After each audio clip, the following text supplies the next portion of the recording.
सूरत शहर के Kapodra police station विस्तार में हुए हत्या के मामले को गिनती के घंटों में सुलझाते हुए कापोद्रा सर्वेलेंस टीम ने 4 आरोपियों को गिरफ्तार किया। माननीय पुलिस आयुक्त सूरत शहर तथा माननीय विशेष पुलिस आयुक्त सेक्टर 1 सूरत शहर, माननीय पुलिस उपायुक्त जोन 1 सूरत शहर एवं सहायक पुलिस आयुक्त ए डिवीजन सूरत शहर द्वारा शरीर संबंधी गंभीर अपराधों के आरोपियों को शीघ्र गिरफ्तार करने के निर्देश दिए गए थे।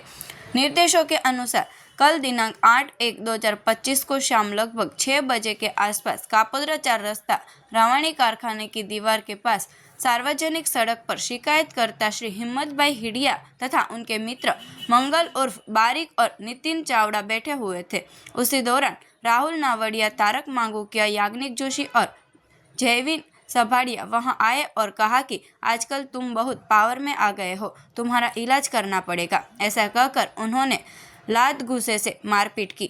इस दौरान राहुल नावड़िया ने चाकू से हिम्मतभाई हिडिया के बाएं हाथ पर, नितिन चावड़ा के पेट के हिस्से पर तथा मंगल उर्फ बारिक की पीठ पर अंधाधुंध वार किया, जिससे मंगल उर्फ बारिक को गंभीर जानलेवा चोटें आई और उसकी मौत हो गई। अपराध को अंजाम देकर आरोपी फरार हो गए। इस संबंध में कापोद्रा पुलिस स्टेशन में भारतीय न्याय संहिता अधिनियम 2023 की धारा 103(1), 109(1), 118(1), 54 तथा जीपी एक्ट की धारा 135 के तहत मामला दर्ज किया गया। उक्त मामले की गंभीरता को देखते हुए पुलिस निरीक्षक श्री MB ओसूरा साहेब ने निर्देशन में सेकंड पुलिस निरीक्षक श्री MR सोलंकी साहेब तथा सर्वेलेंस PSI AL पंड्या साहेब सहित सर्वेलेंस स्टाफ की अलग अलग टीमें बनाई गई।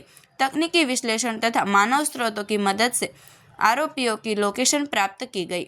पुलिस निरीक्षक श्री MB ओसूरा साहेब को मिली पुख्त जानकारी के आधार पर सर्वेलेंस स्टाफ ने टीम वर्क के साथ कार्रवाई करते हुए इस अपराध को अंजाम देने वाले 4 आरोपी याग्निक मुकुंदभाई जोशी, तारक जितेंद्रभाई मांगुकिया राजपूत, जयवीन भरतभाई सभाड़िया, राहुल दिलीपभाई नावड़िया को अपराध में प्रयुक्त हथियार तथा मोटरसाइकिल सहित गिरफ्तार कर लिया। चारों आरोपियों को हिरासत में लेकर उनके खिलाफ आगे की कानूनी कार्रवाई की जा रही है।